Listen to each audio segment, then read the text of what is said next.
Rihatul Siddiqui and you're watching Viewpoint. And honestly, our point of view when it is about Delhi Deluge that's now spilled into Noida as well can be no different from yours. A flood situation choking the usual thoroughfare of the forever bustling Delhi. On normal days, the Irrigation and Flood Control Department's Central Flood Control Room that saw little to no activity has been buzzing with non-stop complaints. Several areas in Delhi are flooded even as the water levels of Yamuna River, which rose to an all-time high yesterday, are now slowly receding. Delhi government has even shut down schools, colleges, crematoriums and even water treatment plants yesterday as water from the overflowing Yamuna flooded the national capital. Areas in ITO and Rajghat are still submerged and the flood waters have even reached the Supreme Court. Some areas are also seeing drinking water and power cuts. The city government has also banned the entry of heavy goods vehicles, barring those carrying essential items into the city from the four borders, including the Singhu border. And while all of this is happening and the problem at hand is a really big one, Delhi Minister Saurabh Bhardwaj and Lieutenant Governor Vinay Kumar Saxena are busy having an on-camera spat. Priorities, I tell you.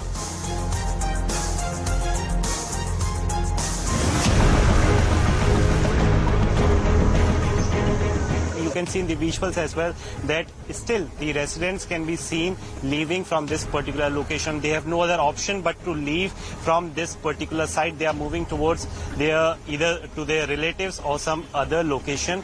As you can see in the visuals, that a team of the NDRF has been deployed here. We have been given to understand that there is a nearby Gaushala, and this is how the rescue process is taking place.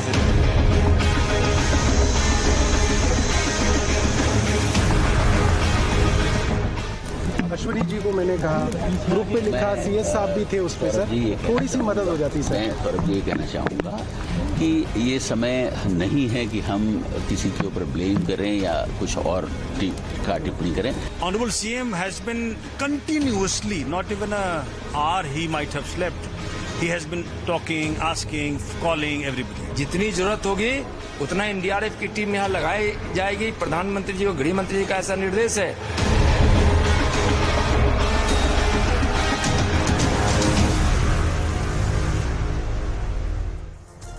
Let's now give you a sense of what things are looking like, what they stood as yesterday and what things are looking like today. We'll give you a comparison for you to actually assess whether the water levels have reduced or they are continuing to rise despite the Yamuna seeing receding levels of water. What happens to the already stagnated water in various places across the national capital, across the NCR region is something that we are leaving you to assess with through these visuals that we are putting across. The first set of visuals are coming in from the Red Fort. This is what the situation was yesterday, and you look at today.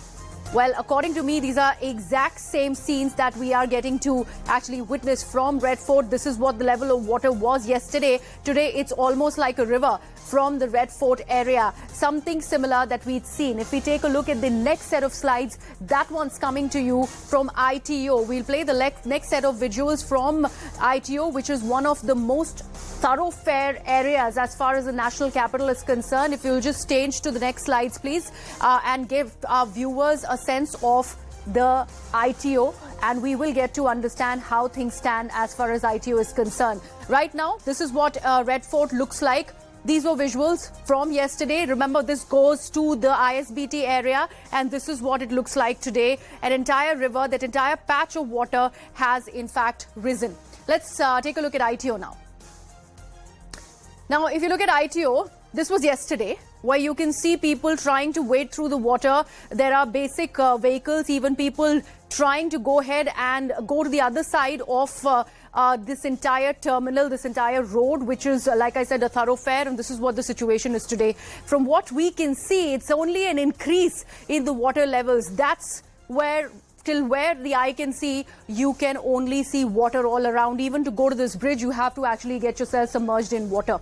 Going further to Yamuna Bridge area, let's take an assessment of what things look like. This was yesterday. This is what it is today. As far as we are concerned, the water levels have not gone down an inch. But the current of the water really does seems to have increased. Going further to the Yamuna Bazaar area from the Yamuna Bridge. Let's take a look at the next set of visuals now, which will be coming to you from Yamuna Bazaar. The next slide, please. So this is the Yamuna Bazaar area. This is a residential area. You can see the water levels which have come to the houses of people where they stay. And you can see here, this is almost chest deep water where people are currently at. This is the same area from where my colleagues were reporting from yesterday. You can see the situation yesterday, and this is what the situation is today. I don't know how people living in these areas are even trying to wade through the water, but this is what the visuals in fact tell you. And that's exactly we are trying to assess through our colleagues who are constantly joining us from on ground. Let me actually take this across to my colleagues who are joining me live on the broadcast. Akash, my colleague, is live from the Bhairo Marg in the national capital. Anshul is joining me from ITO. Nikhil also joins us from the ITO flyover. And my colleague Anvit is live from Noida, Sector 135. Remember, the impact of the Delhi deluge is now spilled onto Noida, like I said. So let me first bring in Anvit on the broadcast. Anvit, the situation in Noida, there was lauding of the Noida infrastructure that nothing has happened to Noida. But what we woke up to today, all the Noida residents, they were all surprised because of the water really gushing out of the drains and the drains also overflowing. Yes, certainly. And situation where we are right now is not very good. But yes, administration has made all the efforts. Before we get in visuals, Griha, we have with us additional DCP Shakti Avasthi to brief us on the complete situation. Yes. Sir, what is the situation currently? How many people have been rescued? How much time will it take to rescue the others who are stuck? Currently, we don't have any human left to rescue. We have rescued all the humans. And there has been no issue on the side of human evacuation is concerned. Currently, we have some evacuation left on parts of the pet, cows, rabbits, and some birds.